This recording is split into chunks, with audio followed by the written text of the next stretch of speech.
পাপী শব্দ নয় কত পাপ করে, কিন্তু আমরা শুদ্ধ উচ্চারণ করতে পারছি না, আমাদের উচ্চারণে ভুল হচ্ছে, তার জন্য আমরা কৃষ্ণ প্রেম লাভ করতে পারছি না। তার মানে আমাদেরও গলত আছে, আমাদেরও শুদ্ধ নাম করতে পারছি না। যখন শুদ্ধ নাম হবে তখনই ভগবান প্রকটিত হয়ে যাবে। তো ঠিক তেমনই ভাবে দস্যু রত্নাকর উনিও শুদ্ধ নাম করতে পারেননি। তো প্রায় 60,000 বছর করার পর তখন যখন রাম শুদ্ধ রাম রাম করছে, তখন তিনি রামচন্দ্রকে দর্শন পেয়েছেন আর তিনি বাল্মীকি মণিতে পরিণত হয়েছে। আর বাল্মীকি মণিকে 4টে শ্লোক নারদমুনি দিয়েছেন। তো যখন 4টে শ্লোক দেওয়ার পরে তো তখন বলল যে তুমি রামায়ণ রচনা করো। তো বলার পরে এবার সরযূ নদী তখন উনি স্নান করছিলেন, ওনার সঙ্গে ওনার শিষ্য ভরদ্বাজ মুনি উনি ছিলেন।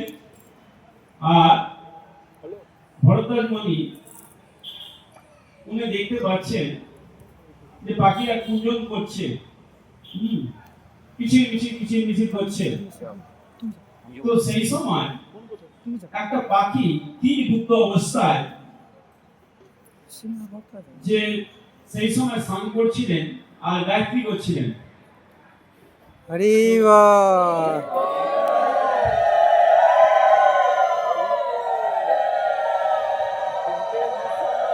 কি যায়।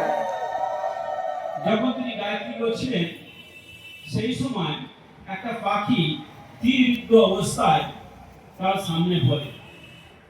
আর সেই সময় যে বাল্মীকি মুনির মুখ থেকে একটা শ্লোক আপনা আপনি নিশ্চিত হয়ে গেছিল, মা নিষাদ প্রতিষ্ঠাহম আগম শাসদসম ইয়ৎ কৌঞ্চ মৈথুনাদ একম অবোধি শাসদসম। তো বলা হচ্ছে যে মা নিষাদ প্রতিষ্ঠাহম, হে নিষাদ তোমরা কখনো সমাজে প্রতিষ্ঠিত হতে পারবে না। কেন? দুটো কোঞ্চ পাখি যত কোঞ্চ মৈথুনাদ একম, তারা মৈথুন অবস্থায় ছিলেন, আর কাম মোহিতম, কামে মোহিত ছিল, তো কারো তো ক্ষতি করছিল না। তো তুমি এমন একজন নিষ্ঠুর, তুমি তাকে বিদ্ধ করেছো, তাই তোমাদের সমাজে এই নিষাদ লোকেদের কোনদিন প্রতিষ্ঠা আর পাবে না। তাই জন্য যে সকল ব্যক্তিরা নিষাদ প্রকৃতি, যারা এই পশু পাখি মেরে জীবন অতিবাহিত করে, তাদের সমাজে কোনো প্রতিষ্ঠা নেই, কোনো বড় জায়গায় তারা প্রতিষ্ঠিত হতে পারে না। কারণ এটা বাল্মীকি মুনির অভিশাপ রয়েছে।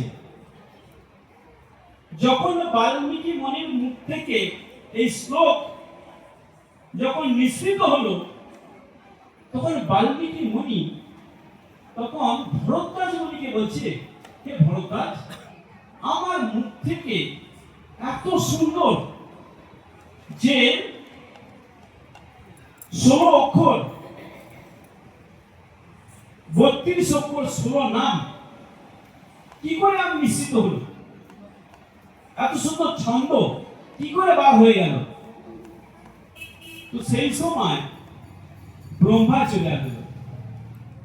ব্রহ্মা এসে তখন বলছে, হে বাল্মীকি, তুমি রামায়ণ রচনা করো, তোমার সময় হয়েছে, রামচন্দ্র ভগবান এখনো আবির্ভূত হয়নি, তুমি রামায়ণ রচনা করো, তোমার দ্বারাই রামায়ণ রচিত হবে। তো ব্রহ্মা যখন কৃপা করলেন আর তিনি এই রামায়ণ রচনা কার্য শুরু করলেন। তাই শ্রীমদ্ ভাগবতমে নবম স্কন্ধে দশম অধ্যায়ে 1 নম্বর শ্লোকে সেখানে বলা হচ্ছে সুখদেব গোস্বামী পরীক্ষিত মহারাজকে তিনি রামের বংশাবলী সেখানে বর্ণনা করছেন যে খট্টাঙ্গাত দীর্ঘবাহুষ্ট রঘুস अस्मात् पितुस्तवा अयोतर्थ महाराजो अस्मात् दशरथो भवत्। তো ওখানে বলা হচ্ছে খট্টাঙ্গ, তাহলে রামচন্দ্রের পিতার নাম দশরথ, দশরথের পিতা অজ,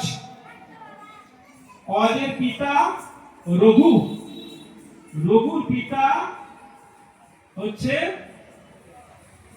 দীর্ঘবাহু, যাকে দিলীপ বলা হয়, আর দীর্ঘবাহুর পিতার নাম খট্টাঙ্গ মহারাজ। খট্টাঙ্গ মহারাজের কথা আপনারা শুনেছেন। যখন পরীক্ষিত মহারাজ যখন অভিশপ্ত হয়েছিল যে তার কাছে 1 সপ্তাহ সময় ছিল, 1 সপ্তাহের মধ্যে তার মৃত্যু হয়ে যাবে, তো তখন চিন্তা করলো আমার কাছে তো সময় নাই, তাহলে আমি 1 সপ্তাহের মধ্যে কি করে ভগবানকে লাভ করতে পারবো। তো সেই সময় সুখদেব গোস্বামী বলেছিল খট্টাঙ্গ মহারাজের কাছে কয়েক মাত্র সময় ছিল। দ্বিতীয় স্কন্ধে প্রথম অধ্যায়ে 13 নম্বর শ্লোকে ওখানে খট্টাঙ্গ মহারাজের কথা বলে উল্লেখ আছে। যারা ভাগবতম পড়েন তারা এটা জানেন খট্টাঙ্গ মহারাজের। তো আপনার কাছে 1 সপ্তাহ অনেক টাইম, কারণ খট্টাঙ্গ মহারাজ উনি দেবতাদের হয়ে যুদ্ধ করতে গেছিল। কোথায় দেবতাদের হয়ে যুদ্ধ করতে গেছিল? স্বর্গে। আর সেই যুদ্ধে কি হলো? অসুরকে পরাজিত করলো। অনেক দিন ধরে যুদ্ধ হচ্ছে, যুদ্ধ করে পরাজিত করে ওরা কি করলো? ওদেরকে দেবতাদেরকে জয়লাভ করে দিল। করার পরে দেবতারা খুব খুশি হলো এবং খুশি হয়ে এবার বলল যে আপনি কি চান বলুন, আপনি যা বলবেন তাই দিয়ে দেবো। তখন চিন্তা করলো আমি অনেক ঐশ্বর্য নিলাম, কিন্তু আমার যদি মৃত্যু হয়ে যায় তাহলে ঐশ্বর্য নিয়ে কি করবো? তাই জন্য আমি আর কতক্ষণ বেঁচে থাকবো, কতদিন বেঁচে থাকবো, আমি আর কতদিন বেঁচে থাকবো? তখন বললো আপনি আর কয়েক মুহূর্তের মধ্যে আপনার মৃত্যু হয়ে যাবে। তখন সঙ্গে সঙ্গে কি করলো? খট্টাঙ্গ মহারাজ ভগবানের শরণাপন্ন হয়ে গেল, সম্পূর্ণ ভগবানের শরণাপন্ন হয়ে গেল। আর ভগবানের শরণাপন্ন হওয়ার পরে উপর থেকে বৈকুণ্ঠ বিমান এসে খট্টাঙ্গ মহারাজকে নিয়ে চলে গেল। আর সেই খট্টাঙ্গ মহারাজের পুত্র দীর্ঘবাহু, যাকে কেউ বলে দিলীপ বলে, এই দীর্ঘবাহু উনিও দেবতাদের হয়ে উনি যুদ্ধ করতে গেছিলেন। আর যুদ্ধ থেকে ফেরার পথে সুরভি গাই তার সামনে দিয়ে যাচ্ছিল। তিনি সুরভি গাইকে প্রণাম করেননি, তো প্রণাম না করে উনি চলে এসেছিলেন মত্তলোকে। তো এবার অনেকদিন যাবৎ বাচ্চা কাচ্চা হচ্ছে না। যখন বাচ্চা কাচ্চা হচ্ছে না, তো সেই সময় তো বৈশিষ্ট্য মনির কাছে গেলেন যে আমাদের তো অনেক দিন হয়ে গেল, বাচ্চা কাচ্চা হচ্ছে না, কারণটা কি? তখন বলল তুমি সুরভি গাইকে তুমি সম্মান করনি, প্রণাম করনি, তাই তোমার এই জন্য তোমার বাচ্চা হচ্ছে না। এই জন্য তুমি কি করো? তুমি গাভী সেবা করো। তো বৈশিষ্ট্যটা ঋষিকারে কি ছিল? সুরভির কন্যা নন্দিনী, নন্দিনী। নন্দিনী ছিল, তাই নন্দিনীর সেবা করতে শুরু করলো। তো সেবা করতে কয়েক মাস অতিবাহিত হয়ে যাওয়ার পরে নন্দিনী কি করে বনের মধ্যে প্রবেশ করলো। আর বনের মধ্যে প্রবেশ করার পরে সিংহ কি করলো, তাকে জাপটে ধরলো, সিংহকে খেতে যাবে। তখন দীর্ঘবাবু তখন দূর থেকে দেখলো, তখন সিংহকে বলছে তুমি খেও না, তুমি ওকে খেও না, তুমি আমাকে খাও, আমাকে খাও, আমাকে খাও, তুমি গাভীকে ছেড়ে দাও, তুমি আমাকে গ্রহণ করো, আমাকে খাও, আমাকে খাও। আমাকে, আমার শরীরকে খেয়ে তুমি তোমার ক্ষুধাকে নিবারণ করো, কিন্তু তুমি গাভীকে ছেড়ে দাও। যখন এই কথা বললো, বলি কি করলো, তিনি তার শরীরকে দিয়ে দিল। আর দেওয়ার পরেই সঙ্গে সঙ্গে কি হয়ে গেল, সেই যে সিংহ কি হয়ে গেল, বৈশিষ্ট্য ঋষি হয়ে গেল। তারপর তার পুত্র হলো, তার পুত্র রঘু। এই রঘু বংশ, রামচন্দ্র কোন বংশে জন্মগ্রহণ করেছিলেন, রঘু বংশ। রঘু জাতা ব্যক্তি ছিলেন না। রঘু খুব দানবীর ছিলেন, খুব দানবীর ছিলেন, যে চাইতো উনি দিয়ে দিতেন, সব দিয়ে দিতেন, এত দানবীর ছিল রঘু। দান করতে করতে প্রায় না সবকিছু শেষ হয়ে গেছিল। তো সেই সময় একজন ব্রাহ্মণ এসেছিল যে আমাকে ভিক্ষা দিন। তো ওনার কাছে দেওয়ার মতো কিছু ছিল না, তো ব্রাহ্মণকে তো দিতে হবে। তাই উনি চিন্তা করে তিনি কি করলেন, যে কুবেরের কাছে প্রচুর ধন আছে, তাই কুবেরের কাছে আক্রমণ করতে হবে, কুবেরের কাছে ধন নিয়ে আসতে হবে। তিনি কি করলেন, কুবের স্বর্গে থাকে, কুবের ওখানে গিয়ে আক্রমণ করলো। আর করার পর কুবের তখন বলল ঠিক আছে, আপনার যা ধন সম্পত্তি আছে আমি সব আপনাকে দিয়ে দেব, বলে আপনার সব সময় ধন সম্পত্তি পরিপূর্ণ থাকবে, আপনি দেবেন আবার ভরে যাবে, আবার দেবেন আবার ভরে যাবে, আপনি দিতে থাকুন, আমি ভরাতে থাকি। এইভাবে উনি কি করেছেন, তারপরে এসে ব্রাহ্মণকে দিয়েছেন। তো এইভাবে ওনার যশ গুণগান চারদিকে ছড়িয়ে পড়েছিল। আর সেই সময় রাবণ দিগ্বিজয় করেছেন, আর সমস্ত জায়গা তিনি কি জয়লাভ করেছেন, সর্বত্র পাতাল সব তিনি জয়লাভ করে নিয়েছেন। এমনকি যে শনি কি থাকতো, রাবণের পায়ের নিচে থাকতো, শনিকে পায়ের নিচে রাখতো। আর ওনার আরাধ্যদেব কে ছিল, রাবণের আরাধ্যদেব কে ছিল, মহাদেব। তাই তিনি মহাদেবের কাছে যেতেন।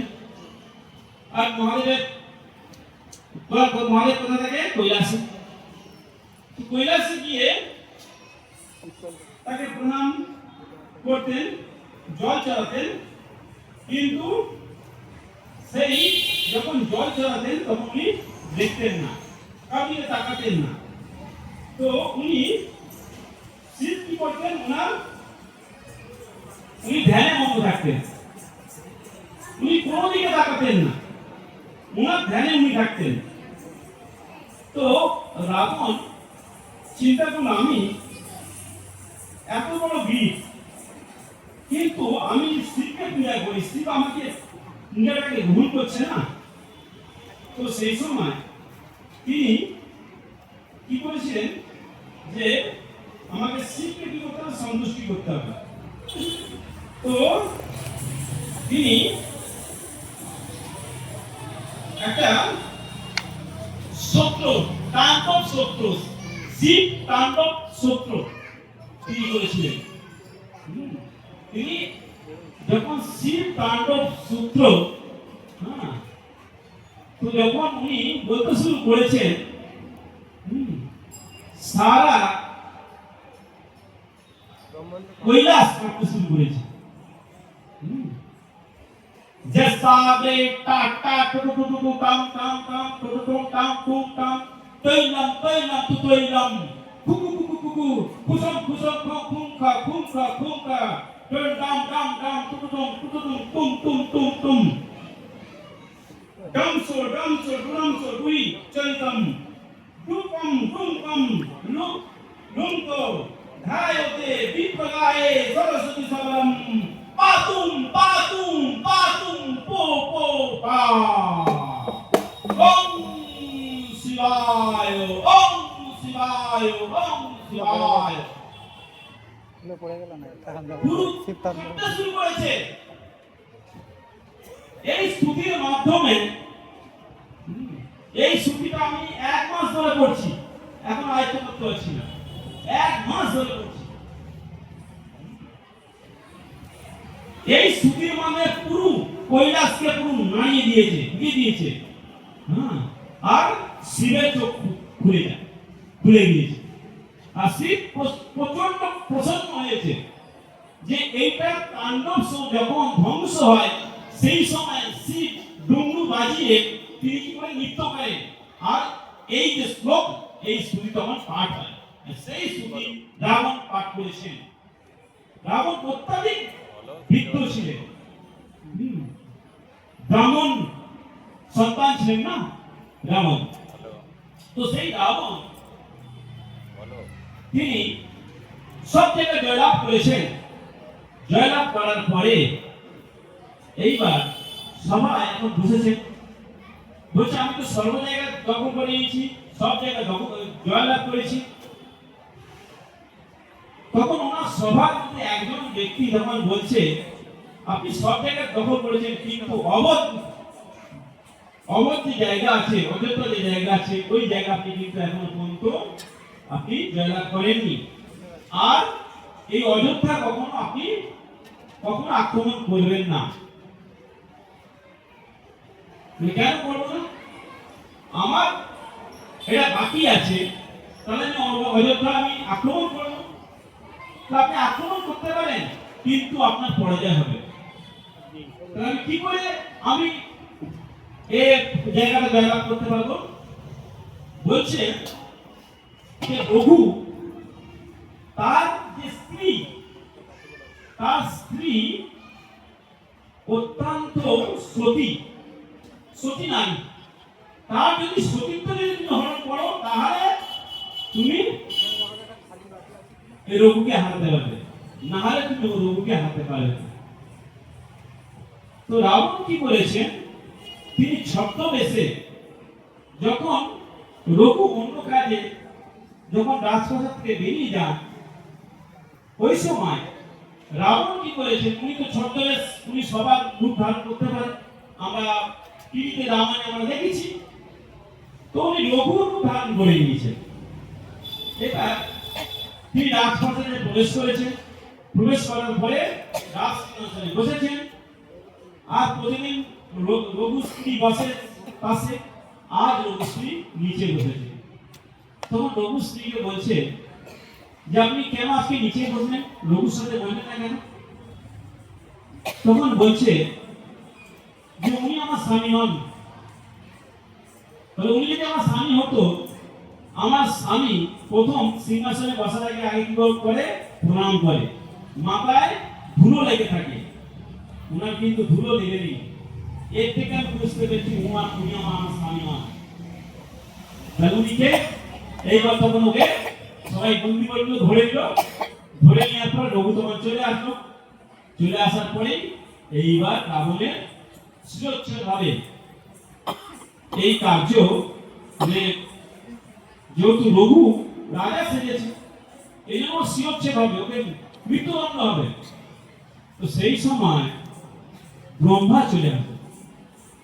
ব্রহ্মা চলে এসে তখন ব্রহ্মা বলছে, রঘু তুমি রাবণকে ছেড়ে দাও। আর রাবণ,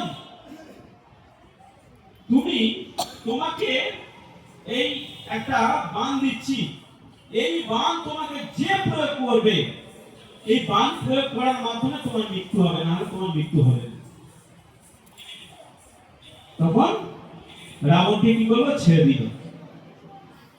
আর তখন রঘুকে বলল, দেখো তোমার বংশেই একজন ব্যক্তি আছে, সেই রাবণকে হত্যা করবে। অন্য কেউ হত্যা করতে পারবে না। এইটা রাবণ শুনে নিয়েছে। তো রঘুর সঙ্গে তো পারা যায় না। তো রঘুর ছেলে, রঘুর পুত্র নাম কি? অজ। অজ আছে। তো অজকে মারার জন্য উনি প্ল্যান করছেন। অজ উনি স্নান করতে গেছেন, গায়ত্রী করতে করতে উনি জল নিয়ে ওকে ছুঁড়েছে। আর এদিকে রাবণ ওকে হত্যা করবে,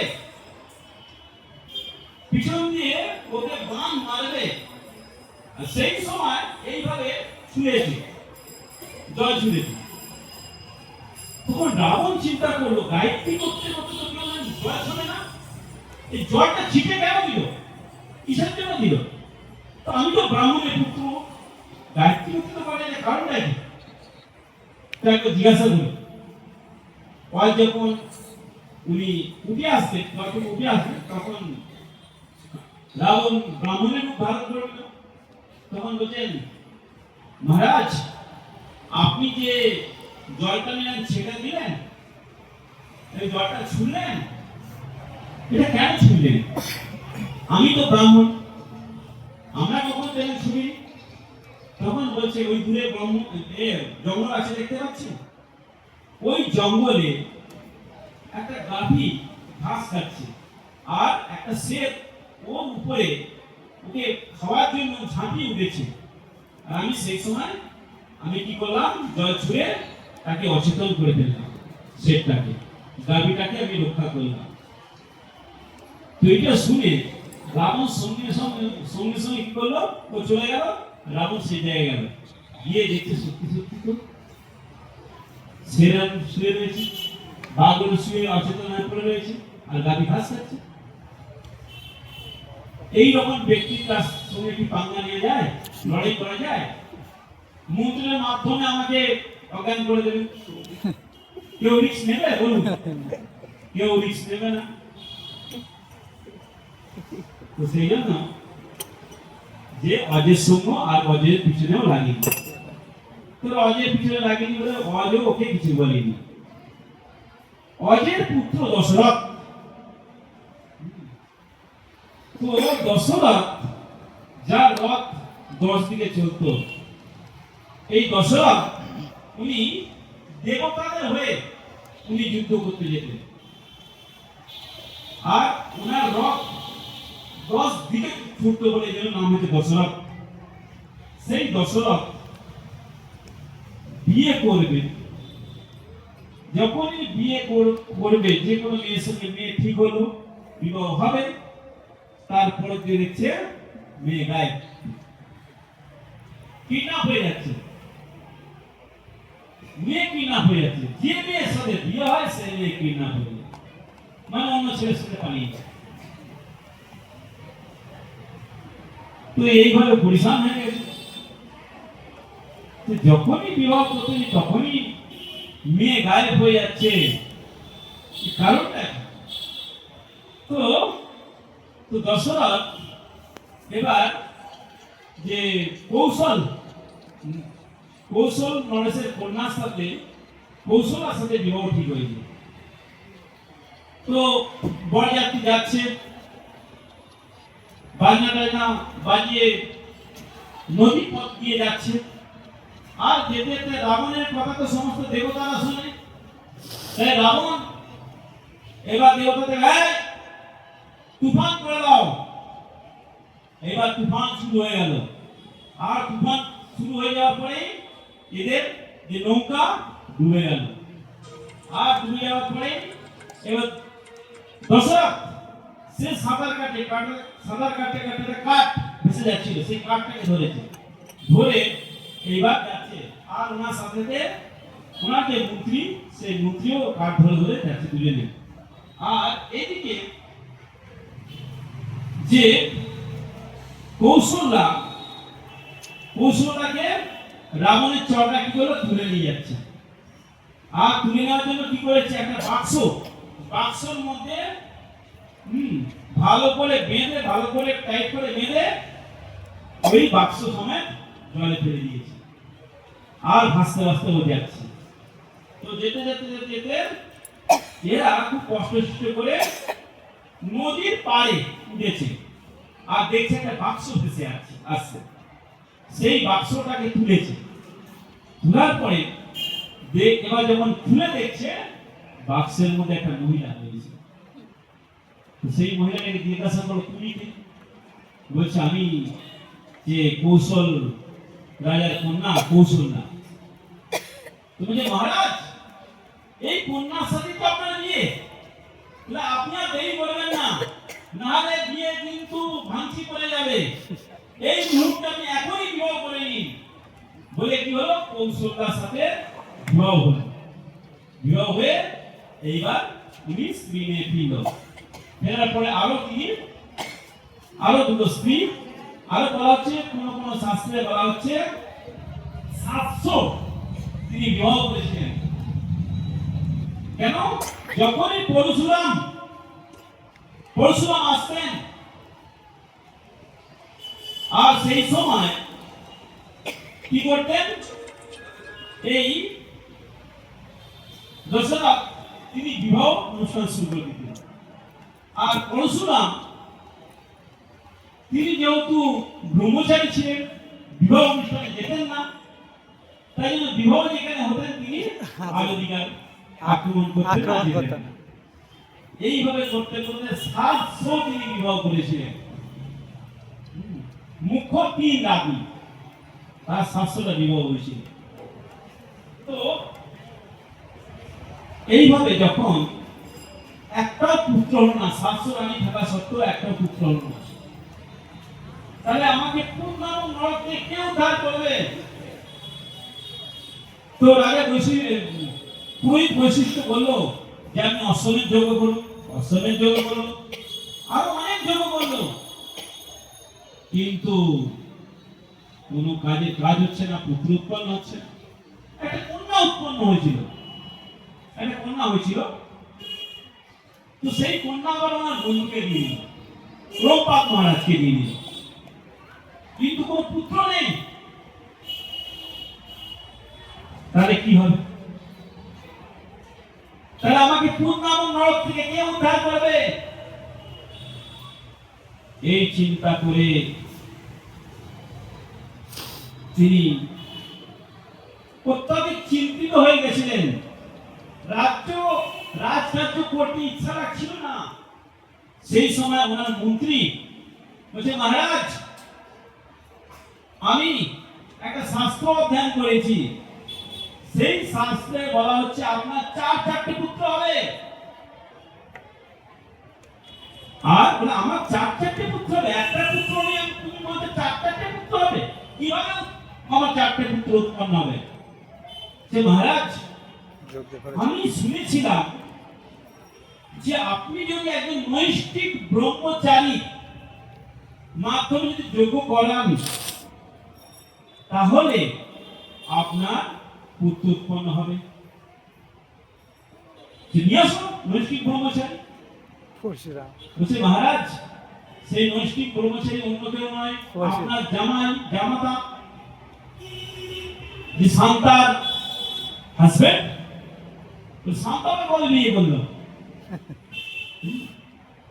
তো বলছেন, মহারাজ শান্তার কিছুদিন আগেই বিবাহ হয়েছে। কার সাথে বিবাহ হয়েছে? ঋষিশৃঙ্গ মনির সাথে বিবাহ হয়েছে। তো বলছে, ঋষিশৃঙ্গটা কে? তখন বলছে, মহারাজ বিভট্টক বলে একজন উনি সাধু ছিলেন, উনি ঘোর তপস্যা করছিলেন, আর সেই তার তপস্যা একজন প্রভাবিত হয়ে গেছিল। কে? ইন্দ্র